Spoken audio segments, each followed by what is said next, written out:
wabarakatuh. Halo Sobat Diksasindo, selamat datang di Podcast Indo, podcast program studi pendidikan bahasa dan sastra Indonesia. Perkenalkan, saya Wahda Rahmalaila, di sini yang akan menemani Sobat Diksasindo dalam Podcast Indo episode kali ini.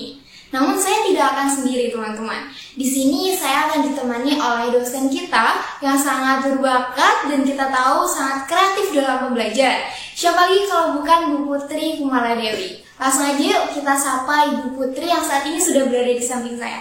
Halo Ibu Putri, selamat pagi Ibu. Selamat pagi Mbak Wada, apa kabar? Alhamdulillah baik sekali. Ibu Putri sendiri bagaimana? Alhamdulillah baik, luar biasa. Alhamdulillah. Untuk saat ini kesibukannya apa Ibu Putri ya? Kesibukannya sedang mengerjakan IPA kelas kolaboratif yang kata kuncinya itu tadi kreatif. Itu. Dan kesibukan harian lainnya, melayani mahasiswa ya intinya. Iya, luar biasa sekali. Memang sebagai mahasiswa dari Bu Putri juga, saya menyadari bahwa ketika melihat Bu Putri, sudah ada kata-kata kreatif yang tergambar dalam deskripsi Bu Putri itu sendiri. Nah, mungkin menyambung dari kata kreatif itu ya Ibu ya. Seperti yang kita tahu dalam pembelajaran tentunya kita butuh yang namanya inovasi pembelajaran. Nah, ketika saya mengikuti kelas Bu Putri, saya menemukan banyak sekali inovasi pembelajaran yang Ibu terapkan dalam pembelajaran itu sendiri. Nah, menurut Bu Putri, inovasi pembelajaran itu apa sih Bu? Ya, inovasi, kata kuncinya adalah menciptakan sesuatu yang baru. Tidak baru 100% ya. Yang penting ketika kita mencoba untuk mendesain suatu suasana belajar yang belum pernah ada sebelumnya, dan itu bisa mengarahkan pembelajaran itu untuk mencapai tujuannya, kemudian bisa mengarahkan para mahasiswa atau siswa ya yang ada di dalam kelas itu pada suatu suasana belajar yang nyaman. Menurut saya itulah inovasi gitu. Betul. Tapi Ibu Putri sangat banyak memunculkan inovasi pembelajaran yang tentu sangat kreativitas gitu nih. Nah, pertanyaan saya, bagaimana sih Bu memunculkan kreativitas dalam membuat inovasi pembelajaran? Yang pertama harus cinta dulu. Jadi seseorang itu kan kalau cinta ya kepada siapapun ya, tidak hanya kepada siapa tetapi juga kepada objek. Nah, itu kita akan dibawa secara otomatis untuk menciptakan inovasi itu sendiri. Jadi pertama, saya mencintai mata pelajaran yang saya ajarkan gitu kan. Di sini adalah yang dimaksud karena perkuliahan yang tidak ada mata pelajaran yang ada dalam mata kuliah. Jadi saya mencintai mata kuliah ilmu pedagogi, ilmu pendidikan. Itu cintanya itu dulu. Lalu yang kedua, saya harus mencintai para siswa saya yang ada di dalam kelas itu. Karena kesuksesan suatu proses pembelajaran itu ditentukan yang pertama memang oleh kualitas, kemudian yang kedua oleh persiapan dosen ya dalam menyiapkan bagaimana membentuk suasana belajar yang nyaman. Dan saya yakin ketika anggota kelas itu nyaman, maka dia juga akan secara otomatis mencintai mata kuliah yang saya bawakan gitu kan. Nah, PR-nya adalah bagaimana kemudian saya bisa menciptakan sesuatu yang membuat suasana belajar itu nyaman. Dan inovasi itu setiap harinya ada. Dalam prinsip saya, setiap masuk kelas strateginya harus beda. Setiap masuk kelas medianya harus berbeda. Itu yang menjadi pikiran saya pertama. Sehingga dengan begitu rasa cinta itu tadi dari para mahasiswa itu otomatis akan terbentuk karena mereka tadinya katakanlah, wah saya nggak suka ini Bu. Kalau mata pelajaran, kalau mata kuliah ilmu pendidikan apapun ya yang berkaitan dengan ilmu pendidikan saya nggak suka. Saya lebih suka dengan ilmu linguistik misalnya, atau saya lebih suka dengan ilmu sastra.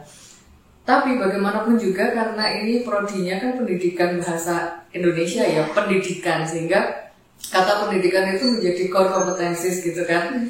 Nah, jadi saya jadi punya semacam tanggung jawab gitu untuk membawa tidak hanya saya mencintai mata kuliah ilmu pendidikan, tapi mahasiswa juga demikian. Jadi saya berpikir itu tadi, gimana ya caranya? Berarti saya harus setiap hari ketika masuk kelas, bukan setiap hari ya, setiap kali ada jam perkuliahan saya berarti harus membawa strategi yang baru, medianya baru. Sehingga dengan demikian anak yang tadinya tidak cinta, akhirnya besoknya, Bu Putri besok mau bawakan apa lagi ya? Besok apa lagi gitu. Jadi mau apapun akhirnya juga sayang ya nanti kalau apa ketinggalan lagi, nanti Bu Putri bawa apa lagi saya ketinggalan seterusnya gitu. Upaya saya kayak gitu, cinta dulu yang penting. Iya benar, tapi memang itu yang kami rasakan sebagai mahasiswa ketika mengikuti pembelajaran dari Bu Putri. Karena setiap minggu ketika ada inovasi baru, ketika ada media baru, maka di sana kita antara kepo dan bingung gitu Bu. Ini kok ada media baru lagi, ada sesuatu yang baru. Tapi mungkin bagaimana sih Ibu cara untuk kami sebagai mahasiswa dapat mencintai pendidikan secara mungkin secara utuh gitu sebagai mahasiswa. Iya, jadi kalau kembali lagi ke pribadi saya ya, sebelum mengajak mahasiswa mencintai mata kuliah yang berkaitan dengan ilmu pedagogi, itu kalau pribadi saya gini, ketika saya mengambil jurusan pendidikan bahasa dan sastra Indonesia, itu dalam hati saya tuh gini, berarti kalau saya ngambil program studi ini, saya yakin bahwa ilmu saya, bukan ilmu ya, amalan saya itu akan mengalir. Karena ketika seseorang masuk ke dalam dunia pendidikan, terus meskipun sedikit ya, ilmu yang kita berikan kepada orang lain selama itu bermanfaat, terlebih kalau itu diamalkan ya oleh orang yang bersangkutan, itu akan menjadi pahala yang terus mengalir untuk saya. Iya benar. Gitu itu sih. Jadi menurut saya masuk ke dunia pendidikan itu akhirnya jadi ladang pahala gitu. Itu yang saya pegang prinsipnya itu.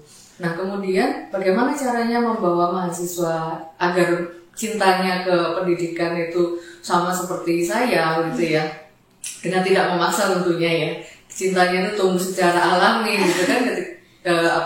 Bukan seperti mencintai seseorang itu kan ada yang mencintainya karena terpaksa mungkin karena dijodohkan kali ya. Bisa juga karena yang alami. Nah, saya bidik itu adalah bagaimana mencintai ilmu pendidikan itu secara alami gitu kan. Jadi kalau memang sudah masuknya ke prodi pendidikan ya, pertama yang ditanamkan dulu itu mau jadi apa. Iya. Kalau memang masuk ke pendidikan itu memang mau jadi guru misalnya, atau pendidik atau dosen ya, kan tidak harus jadi guru juga ya.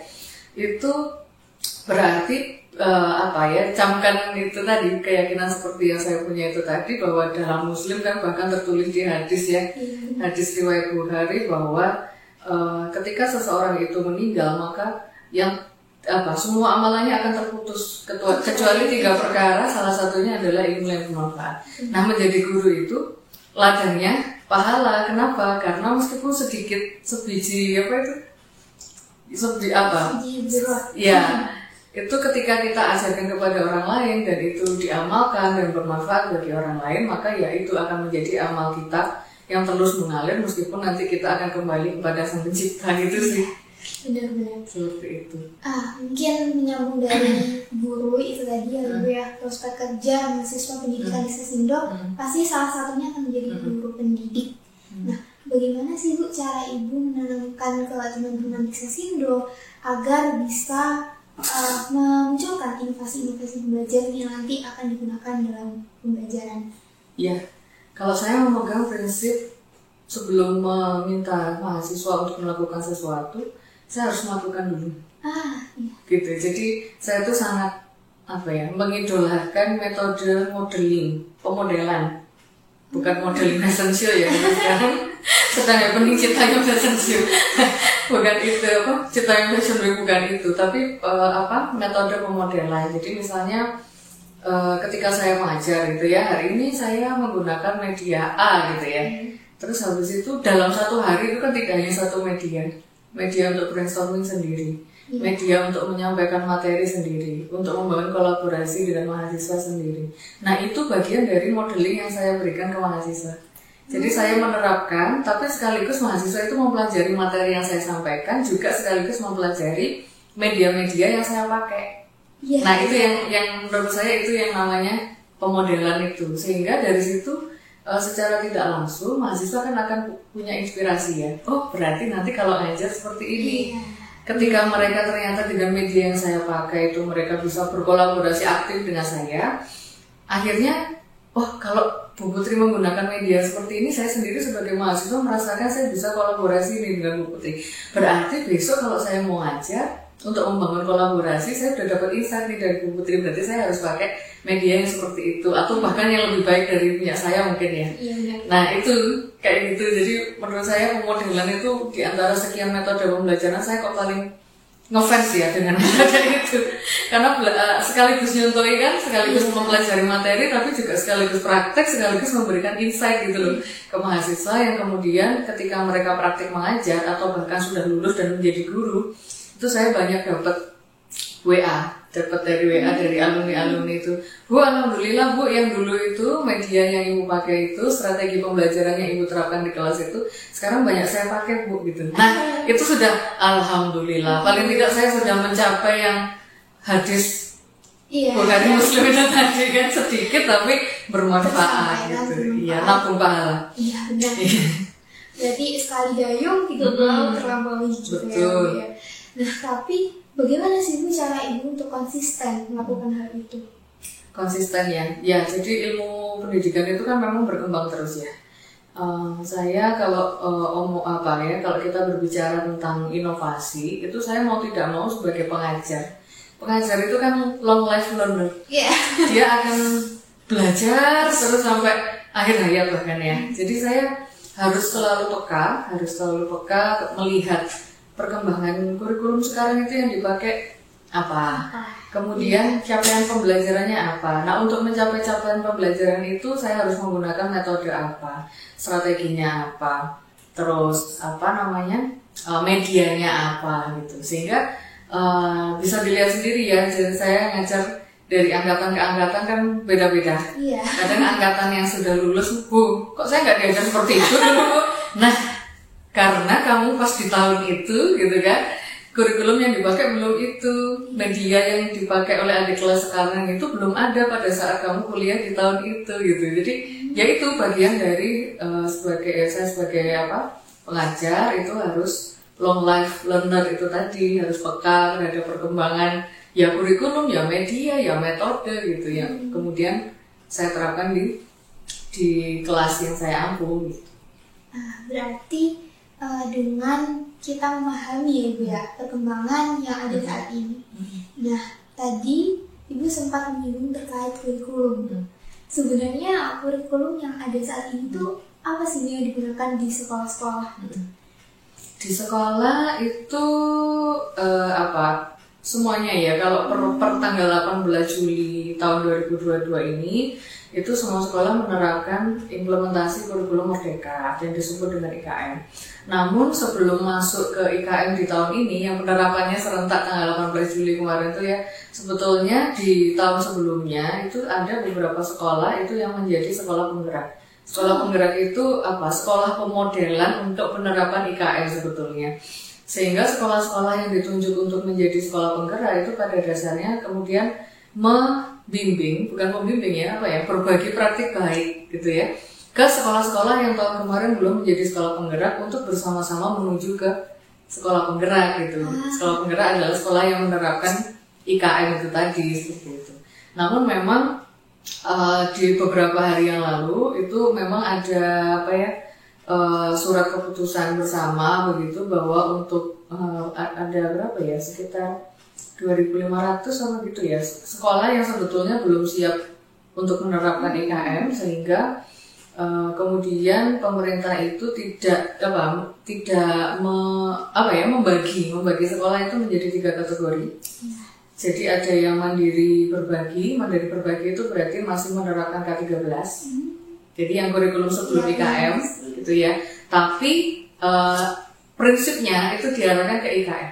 Jadi teksnya kompetensi dasarnya itu pasti pakai yang K13.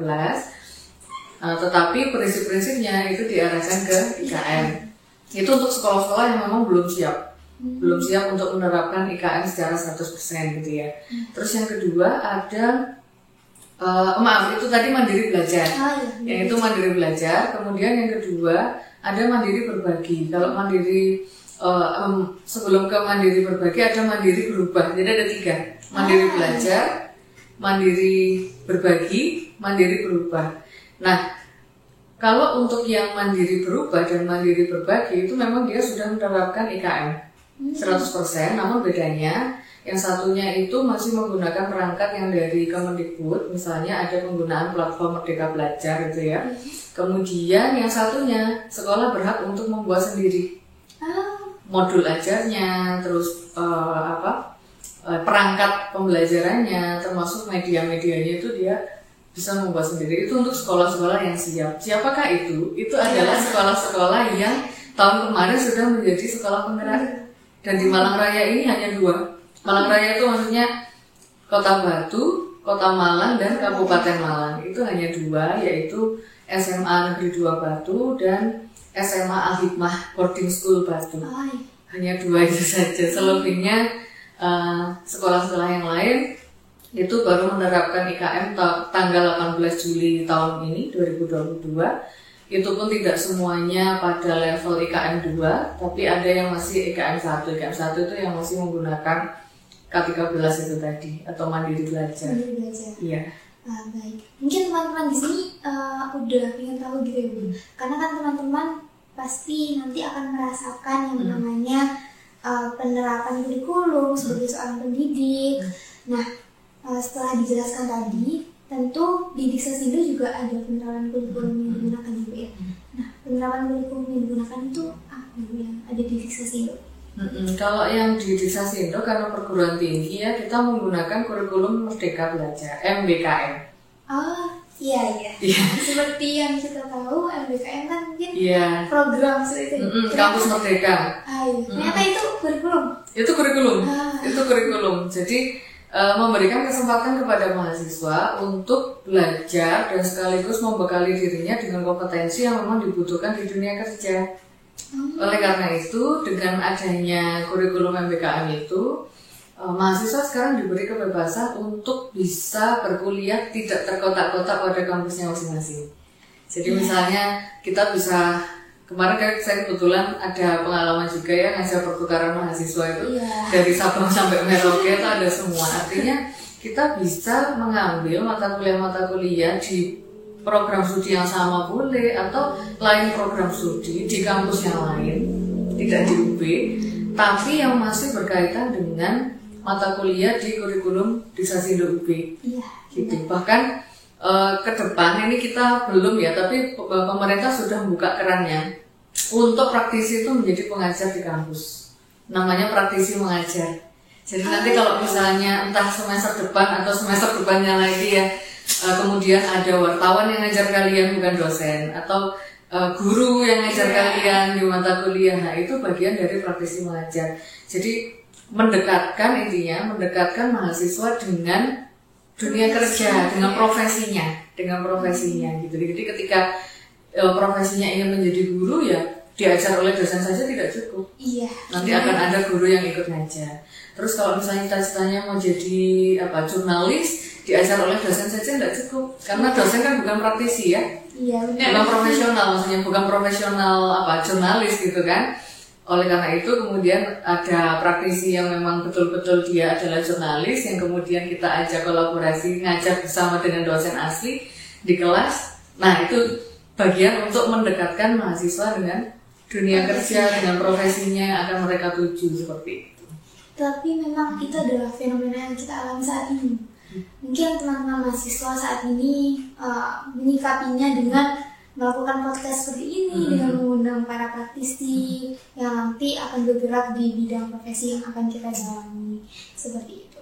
Nah, terkait dengan kembali lagi ke kurikulum ya Ibu ya, seperti yang kita tahu, seperti yang sudah saya baca lebih tepatnya di berita-berita itu dituliskan bahwasanya IKM-nya akan dihapuskan Bu. Nah, apakah bagaimana Ibu menyikapi hal itu? Iya, setelah dipelajari itu bukan dihapus, bukan dihapus, tapi memberikan kesempatan kepada sekolah-sekolah yang belum siap untuk menerapkan IKM. Kan IKM itu ada 3 kategori tadi ya, IKM 1, IKM 2, sama IKM 3. Sekolah-sekolah yang belum siap untuk menerapkan IKM 2 dan 3, mandiri berubah dan mandiri berbagi, itu disilakan untuk menyiapkan diri dulu dengan IKM 1 yang namanya mandiri belajar tadi. Jadi masih dengan K13, tetapi prinsip-prinsip mengajarnya, metodenya, kemudian perangkat-perangkatnya itu mulai disiapkan untuk menuju ke IKM. Seperti itu. Jadi bukan kemudian IKM dicabut 100% terus seluruh sekolah akhirnya kembali lagi ke K13 itu enggak. Jadi untuk sekolah yang memang sudah siap dengan IKM 2 dan 3 itu ya silakan melaksanakan itu. Untuk yang belum, itu diberi kesempatan untuk menyiapkan terlebih dahulu. Kalau sebelumnya kan enggak, sebelum adanya peraturan itu, jadi semua sekolah itu dipukul rata, pokoknya harus IKM semua. Padahal ada sekolah yang memang belum siap ya, bahkan di surat keputusan itu yang dianggap oleh masyarakat awam itu sebagai pencabutan IKM itu kan memang kalau isi suratnya sih hanya isi SK-nya ya itu hanya 4 halaman. Namun lampirannya kan ada 2.500 itu ternyata isinya kan daftar sekolah ya, daftar sekolah yang memang diberikan kesempatan untuk yang di antara 2.500 sekolah itu, sekolah-sekolah yang memang belum siap untuk menerapkan IKM itu dibolehkan untuk menggunakan kurikulum 2013, namun prinsip-prinsipnya diarahkan ke IKM. Jadi suruh nyiapkan dulu, gitu. Istilahnya seperti itu. Karena berita-berita yang beredar itu IKM dihapuskan gitu kan. Kita jadi gimana? Sudah dipersiapkan tetapi kok tiba-tiba dihapus gitu. Nah, seperti yang Ibu tadi bilang, perlu adanya persiapan. Tentu kita sebagai calon pendidik perlu mempersiapkan bagaimana Ibu sebagai seorang dosen membekali teman-teman mahasiswa di sesi dulu untuk bisa menjadi guru yang profesional dalam mengajarkan kurikulum IKM ini. Ya, tentunya pembekalannya melalui mata kuliah ya. Kebetulan kan di ilmu pedagogi, jadi prodi pendidikan bahasa dan sastra Indonesia itu kan ada 3 spesifikasi bidang. Nah, saya kebetulan salah seorang dosen yang bertanggung jawab di ilmu pedagogi gitu kan. Nah, pembekalan tentang ilmu pedagogi itu diberikan kepada mahasiswa itu sejak semester 1 sampai dengan semester akhir itu sebetulnya ada. Semester 1-2 itu kan masih pengantar ya, misalnya pengenalan tentang dunia pendidikan gitu kan, ada pengantar pendidikan, pengantar pembelajaran gitu kan, ya. Kemudian semakin naik semesternya kan semakin praktek itu, mulai dari praktek menyusun perangkat gitu kan, namanya perangkat itu dari mulai rincian pekan efektif sampai evaluasinya, instrumen asesmennya kan gitu, dan itu dipelajari dari semester 3 sampai dengan semester 6. Kemudian praktik mengajarnya itu ada di semester 7 kan gitu ya. Nah, itu bagian dari upaya saya menyiapkan mahasiswa supaya punya kompetensi pedagogik ya melalui mata kuliah itu yang diajarkan sejak semester 3 sampai 6. Maka kenapa kemudian saya tidak pernah diberi mata kuliah yang semester 1 dan 2 yang isinya masih teori dan pengenalan gitu. Saya diberi tanggung jawabnya udah pada mata kuliah praktik gitu. Dan supaya sama dengan kebutuhan di dunia kerja, itu saya juga belajar terus gitu. Saya juga belajar terus, jadi supaya sama. Jadi saya tuh harus peka itu tadi. Sekarang di sekolah apa ya kurikulumnya gitu. Sekarang yang dituntut itu pakai media apa ya, inovasi yang dibutuhkan apa ya. Mahasiswa saya selain punya ilmu pedagogi, dia harus punya keterampilan apa lagi ya gitu. Soft skillnya apa, hard skillnya apa, soft skillnya apa. Dan ketahuilah itu saya peroleh dari saya gabung di Ikatan Guru Indonesia. Jadi saya itu meskipun dosen, tapi saya ada gabung di komunitas guru. Saya ada gabung di komunitas guru dari mulai Ikatan Guru Indonesia Kabupaten Sulawesi Tenggara, Ikatan Guru Indonesia Provinsi Jawa Timur. Saya gabung ke kelompoknya guru-guru itu karena dengan seperti itu saya jadi tahu kan kondisinya memahami bagaimana sekarang kondisi kurikulum, terus apa saja yang soft skill yang harus dikuasai oleh seorang pengajar di dunia kerja gitu.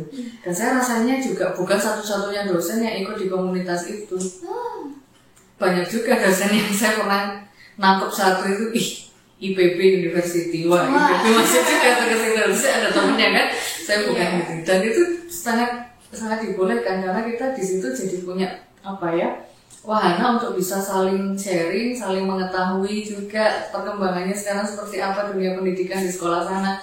Nah itu saya dapatkan dari situ, saya belajar dari situ. Maka tentang IKM itu ya, tentang IKM itu dari mulai hulu ke hilir, dari mulai peraturannya sampai ke penyusunan perangkat ajarnya itu juga saya dapatnya dari forum itu. Selain MGMP ya, saya kebetulan juga ada terlibat di MGMP juga. Cuman kalau MGMP kan terbatas di satu kota ya biasanya atau kabupaten gitu kan. Tapi kalau yang di Ikatan Guru Indonesia itu kan memang seluruh Indonesia gitu kan. Jadi saya masuk situ.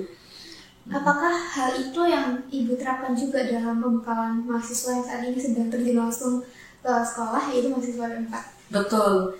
Jadi agak dilematis juga sebetulnya kemarin itu. Saya merasa saya saya ada tantangan nih, karena sejak semester tadi pembekalan ilmu pedagogi yang bersifat praktek itu kan mulai semester 3 sampai 6 ya. 7 itu kan sudah praktek mengajar. Nah, saat mereka di semester 3 sampai dengan 6 itu kurikulum yang dipakai di sekolah masih K13. Jadi saya menerapkan K13 yang kondisi khusus yang untuk COVID. Nah, kemudian saat praktik, saat mau masuk ke semester 7, ada itu SK itu bahwa sekolah-sekolah menerapkan IKM per 18 Juli 2022. Kaget dong saya. Aduh, ini mahasiswa. Saya pembekalan waktu itu 11 Juli. 18 Juli di sekolah IKM. Saya pembekalan ke mahasiswa P4 itu 11 Juli. Wah, padahal nanti saya 1 Agustus mau mengantarkan mahasiswa sudah ke sekolah. Berarti gimana caranya supaya di waktu 2 minggu lebih ya, 3 mingguan ya, dari tanggal 11 Juli menuju 1 Agustus ini saya harus membekali mahasiswa yang sebelumnya tidak tahu menau sama sekali tentang IKM dengan IKM. Akhirnya apa yang saya dapatkan dari Ikatan Guru Indonesia itu tadi saya rangkum, saya pelajari terlebih dahulu. Jadi itu tuh ada berfolder-folder materi gitu Mbak, dari mulai SK-SK sampai perangkat. Itu ada berapa ya? 12 atau 14 folder gitu. Masing-masing folder itu belasan sampai puluhan file. Luar biasa kan itu ya. Wah, saya harus belajar dulu kan sebelum mahasiswa. Dosen kan gitu ya. Guru juga gitu sepertinya. Kesaktiannya belajar lebih dulu daripada siswanya gitu. Jadi saya akhirnya ringkas. Ini nggak mungkin kalau semua folder ini dengan puluhan file ini harus saya ajarkan, nggak nutup waktunya, karena itu harusnya kan diajarkan berapa semester tuh, 3, 4, 5, 6, harusnya diajarkan 4 semester, tapi saya harus ajarkan itu menjadi 2 minggu, 2 sampai 3 minggu. Bayangkan, materi 4 semester harus diajarkan 2 sampai 3 minggu. Akhirnya saya perluas itu Mbak. Saya ambil pokok-pokoknya saja, saya masih ingat tuh 52 slide.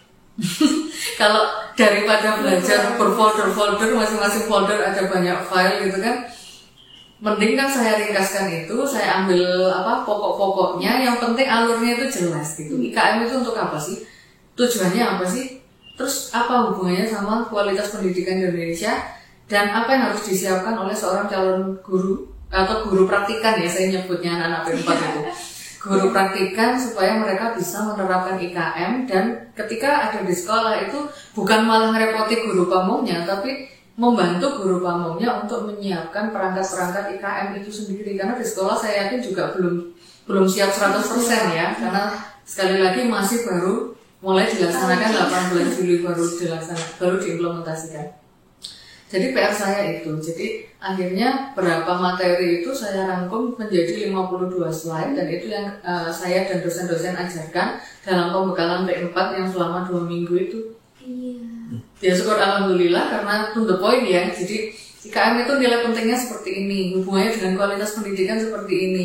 Jadi sebagai guru yang harus disiapkan adalah ini. Jadi kami langsung to the point ke situ. Akhirnya ya itu jadi. Karena waktu yang singkat ini. Iya, waktunya singkat. Belum lagi masalah project B5. Jadi yang tidak ada di K13 sebelumnya adalah di IKM itu selain seorang siswa itu belajar per bidang studi ya, bahasa Indonesia, bahasa Inggris, bahasa Inggris dan seterusnya. Mereka juga ada yang namanya project P5, project penguatan profil pelajar Pancasila. Apa itu? Jadi itu adalah sebuah proyek berbasis problem based learning untuk membekali siswa supaya memiliki 6 keterampilan pelajar Pancasila. Kritis, kreatif, berakhlak mulia, gotong royong, mandiri, itu inovatif juga. Nah, tidak menurut kajian ya, pembekalan terhadap 6 profil pelajar Pancasila itu tidak cukup kalau hanya lewat mata pelajaran. Maka siswa dibuatkan yang namanya project. Tema project itu sudah ada 8 tema project yang diberikan oleh pemerintah, semuanya mengarah ke SDGs. Ya, jadi kemudian dari 8 itu 1 tahun itu sekolah diberikan kesempatan untuk mengerjakan 3 untuk mengerjakan 3 tema. Pilihannya bebas. Mereka mau memilih apa itu bebas, itu tergantung keputusan sekolah. Misalnya ya, di situ ada tema kewirausahaan. Jadi siswa itu diberikan kasusnya dengan mendatangkan praktisi yang memang terjunnya di dunia wirausaha untuk memberikan ide. Anak SMA ini nanti mau mempunyai ide wirausaha apa dan hasil akhirnya seperti apa. Nah, membangun idenya itu dengan mendatangkan praktisi yang memang dari dunia wirausaha.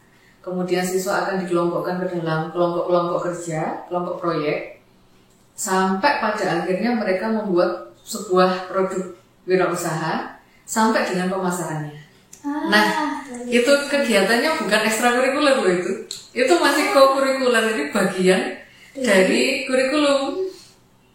Jadi mengerjakannya itu tidak akhirnya membutuhkan ilmu dari berbagai gabungan mata pelajaran. Jadinya misalnya wirausaha itu tadi ya. Wirausaha itu kalau untuk membangun idenya kan diundanglah praktisi ke sekolah untuk memberikan ide wirausaha. Dan sekarang ide bisnis wirausaha apa yang sedang gencar-gencarnya, laris-larisnya di pasaran itu apa? Nah, itu praktisi, guru nggak bisa kan? Karena guru bukan praktisi ya kan. Terus habis itu mereka harus buat proposal wirausaha dulu kan. Yang di kampus? Betul. Seperti yang di kampus. Jadi mereka harus buat proposal wirausaha dulu. Setelah menemukan ide dan mengkonkretkan idenya itu kan dituliskannya di proposal. Nah, itu dibimbing siapa? Guru bahasa Indonesia. Masuk ke situ. Tapi kemudian ketika produknya sudah, bagaimana cara membuat produk dan bagaimana pemasarannya, sudah bukan guru bahasa Indonesia lagi, tapi guru ekonomi. Gitu, itu di project itu. Jadi memang melibatkan kolaborasi beberapa mata pelajaran yang memang relevan dengan tema yang dipilih oleh sekolah, yang diangkat oleh sekolah. Luar biasa sekali. Berarti untuk kurikulum ini benar-benar mendekatkan pelajar kepada profesi yang akan ditekuni. Betul. Dan itu tidak dibangun pada saat mereka di kampus. Mulai di sekolah sudah dibangun ke situ, mendekatkan iklim belajar dengan kebutuhan di masyarakat. Sehingga pada saat di kuliah itu harapannya mereka akan semakin lebih dekat lagi dengan dunia kerja seperti itu. Jadi mereka juga merasakan apa yang mereka inginkan saat itu. Betul. Mungkin itu juga yang memudahkan mereka dalam memilih jurusan kuliah ya, Bu? Iya, dan ini surprise-nya adalah sudah tidak ada lagi penjurusan kan di SMA. Saya baru tahu. Tidak ada lagi penjurusan di SMA. Jadi siswa itu dengan kurikulum IKM itu diberikan kesempatan untuk menempuh mata pelajaran yang memang sesuai dengan nanti kuliahnya itu mau ngambil apa. Terus kenapa kok ngambil kuliah itu? Memangnya nanti kalau lulus kuliah mau bercita-cita menjadi apa gitu loh. Itu dari SMA sudah dituntut seperti itu. Jadi kalau misalnya saya mau jadi dokter, berarti kan nanti saya kuliahnya harus di kedokteran ya. Berarti SMA-nya saya harus ngambil apa? Ya mata pelajaran biologi misalnya, fisika berhubungan nggak ya dengan kedokteran misalnya, enggak gitu ya udah mereka nggak ambil fisika pun nggak apa-apa. Matematika butuh, sangat butuh karena dokter itu kan perinciannya harus valid ya. Selisih 0,1 aja pasien bisa tewas gitu kan. Berarti matematika harus diambil gitu loh, dan itu yang mengarahkan guru. Jadi ngambil mata pelajaran apa saja yang memang nanti berkaitan dengan jurusan yang akan mereka ambil saat kuliah, dan jurusan yang memang mereka ambil saat kuliah itu memang akan berrelate gitu ya, dan berkolerasi dengan cita-cita mereka untuk menjadi apa gitu. Wah, berarti sudah tidak dibatasi oleh jurusan-jurusan, sudah bebas. Iya. Wah, bahkan IPA sama IPS konon digabung jadi IPAS ya.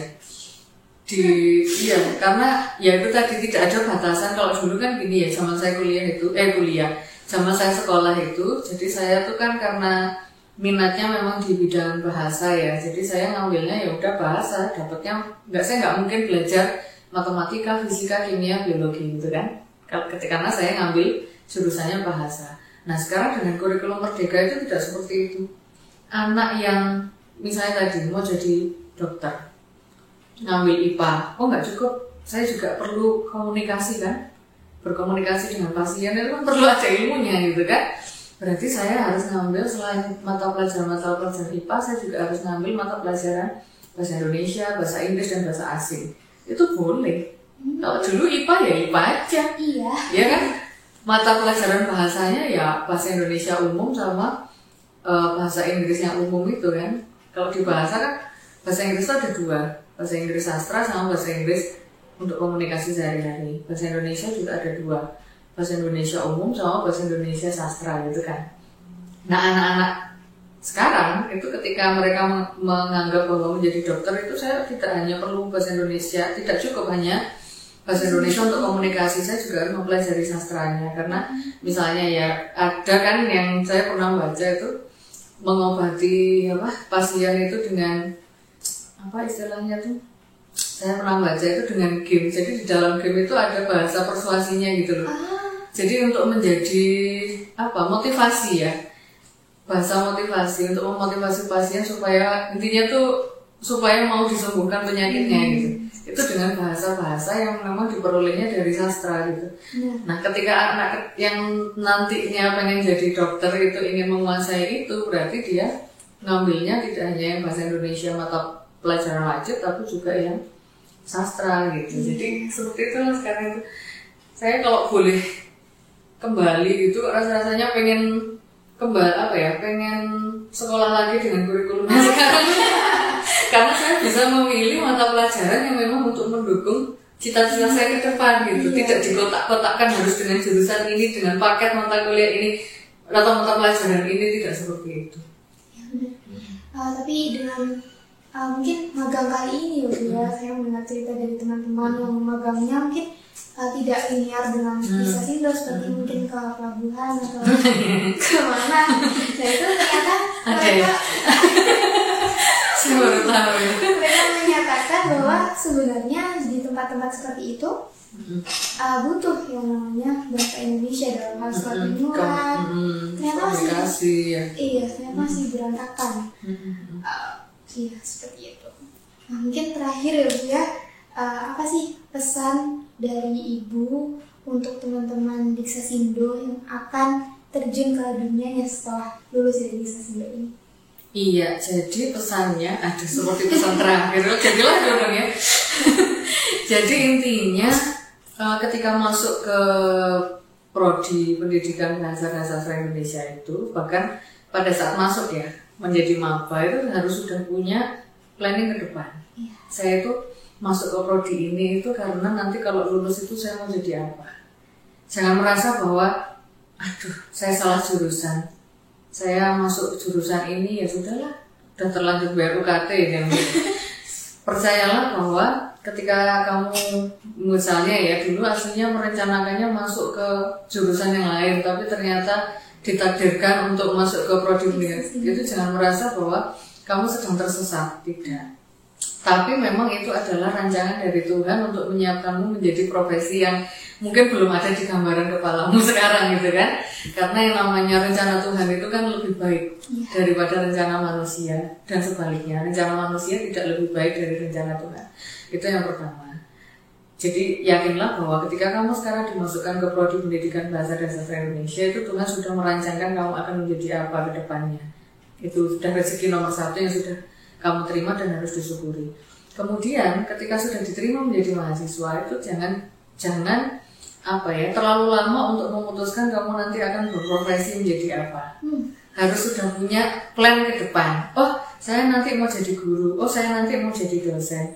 Oh, saya nanti mau jadi peneliti. Oh, saya nanti mau jadi jurnalis. Oh, saya mau jadi sastrawan. Oh, saya mau jadi sutradara. Itu dulu saya pernah menemukan itu. Jadi mahasiswa, ada salah seorang mahasiswa sekarang udah alumni juga, yang memang dia sejak maba. Kebetulan saya waktu itu ngisi acara ya di pertemuan maba dengan maba gitu.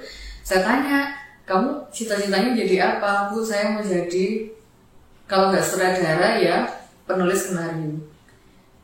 Ternyata iya, memang iya itu. Jadi bahkan dia lulus itu dengan skripsi yang jalur konversi karena dia punya novel yang mau, kebetulan novel itu kan bisa ya konversi dari skrip TA konversi itu dari karya sastra kan bisa di fakultas.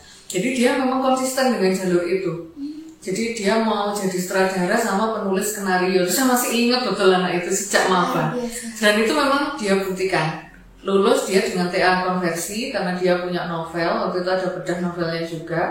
Kemudian setelah itu saya ngikutin juga status WA-nya dia itu. Novel yang dulu untuk konversi itu sama dia difilmkan. Wow. Tayang di Movie Max. Tayang di Movie Max. Cuman saya dalam hati gini, kok aku gak diundang ya. Padahal launching filmnya itu di Movie Max di Noyo sini loh. Saya aku gak diundang ya gitu dalam hati saya gitu. Tapi saya bersyukur. Artinya anak ini memang konsisten gitu kan. Nah, saya sendiri juga gitu. Jadi saya sendiri ya, itu yang mahasiswa ya. Kalau saya sendiri juga supaya tidak salah arah gitu ya. Sejak SMA itu sebetulnya kan saya itu bisa masuk IPA. Karena kimia saya tuh dari kelas 10 itu selalu 10 kan di raport. Jadi saya jadi anak emasnya guru kimia. Sehingga pada saat kelas 12 itu sebetulnya saya udah sangat diarahkan untuk bisa masuk IPA. Tapi saya membelot. saya masuk ke bahasa ya, saya masuk ke bahasa karena waktu saya SMA itu saya sudah memang serius mau terjun ke dunia pendidikan bahasa. Mungkin tidak semua anak punya pikiran ke depan seperti saya. Iya. Makanya kenapa sekarang dengan kurikulum yang berlaku sekarang, kenapa kok dunia pendidikan didekatkan dengan lingkungan profesi itu mungkin maunya mengarahkan anak-anak supaya punya pemikiran yang sama seperti saya ketika saya SMA dulu. Ketika masuk ke prodi pendidikan bahasa Indonesia udah berarti dua tahap ya. Sudah saya lewati. Tahap pertama waktu SMA memang saya kan memang mau masuk ke pendidikan bahasa kan. Waktu kuliah juga saya akhirnya diterima di pendidikan bahasa kan. Terus sama, ada bidang ilmu sastra, ada bidang ilmu linguistik, ada pendidikan. Saya konsisten di pendidikan. Kemudian waktu sebelum lulus semester 5 itu menjadi asisten dosen. Akhirnya kan saya punya kesempatan untuk bisa belajar caranya mengajar bagaimana. Gitu kan. Kemudian lulus S1 itu juga masih menjadi asisten dosen, kemudian lanjut ke S2. Di S2 itu juga saya menekuni masih konsisten dengan ilmu pedagogi karena saya cinta itu tadi loh. Terus habis itu saya di situ diberi kesempatan waktu itu ngajar di UB. FIB ini belum berdiri, jadi saya masih ngajar di Fakultas Ilmu Administrasi. Itu tahun 2009. Kalau di pendidikan bahasa Indonesia FIB kan masih tahun 2011 ya berdirinya. 2009 itu saya ngajar bahasa Indonesia untuk mahasiswa via. Dalam status saya masih mahasiswa S2 waktu itu. Jadi kan saya punya kesempatan untuk menerapkan belajar cara mengajar. Belajar cara mengajar itu. Nah, kemudian ketika lulus, jadi ketika saya cinta dengan bidang saya punya plan ke depan saya mau ngapain. Itu secara tidak langsung mengarahkan saya untuk saya berarti profesinya jadi pengajar. Dan dalam pikiran saya itu dulu kan ayah saya itu kan guru SMP. Jadi saya itu cita-cita saya sebetulnya saya mau jadi guru juga. Tapi kalau ayah saya SMP, saya paling tidak guru SMA gitu. Tapi ternyata kan diarahkan sama rencananya Tuhan itu tadi, saya kan jadi dosen. Ini sebetulnya di luar ekspektasi saya gitu. Tapi kalau untuk jalur ilmu pedagoginya, cita-citanya kan sama-sama jadi pengajar gitu. Nah, mahasiswa harapannya juga seperti itu. Jadi sekarang sudah masuk ke prodi ini, sudah mulai mikir nanti saya tuh ke depan mau jadi apa, konsisteni dengan bidang itu. Ya, konsistenlah dengan bidang yang sudah kamu pilih itu tadi, yang menjadi passion kamu itu di mana. Konsisten, jalani, berusaha keras. Nah, selebihnya tinggal berdoa dan menyerahkan kepada Tuhan yang Maha Kuasa, itu aja. Luar biasa sekali. pemaparan dari Ibu Putri kali ini. Banyak sekali tips dan trik juga saran yang rasanya sangat dibutuhkan bagi teman-teman di Sasindo. Mungkin itu saja Ibu yang ingin saya tanyakan pada podcast kali ini. Saya izin lanjut untuk menutup podcast pada pagi hari ini. Nah, itu tadi teman-teman pemaparan yang sudah disampaikan oleh Bu Putri pada podcast Sindo episode kali ini. Ada 3 poin yang saya dapat dari perbincangan saya dengan Bu Putri pada pagi hari ini. Sebagai seorang mahasiswa di Sasindo, tentu nantinya kita akan diarahkan menjadi seorang pendidik, seorang pengajar, yang mana 3 poin itu adalah kreatif, memahami, yaitu peka terhadap sekitar, dan juga kita harus aktif. Aktif di sini artinya kita harus aktif dalam kegiatan-kegiatan yang berhubungan dengan pengajaran seperti itu. Nah, namun sebagai mahasiswa di Sasindo juga ada banyak sekali profesi yang bisa kita tekuni nantinya. Karena itu teman-teman harus segera menentukan pilihan dan tujuan yang akan teman-teman tekuni nantinya. Pilihlah, cintai, dan lakukan dengan sungguh-sungguh. Mungkin itu yang bisa saya sampaikan pada podcast Sindo kali ini. Sekian yang bisa saya sampaikan. Assalamualaikum warahmatullahi wabarakatuh.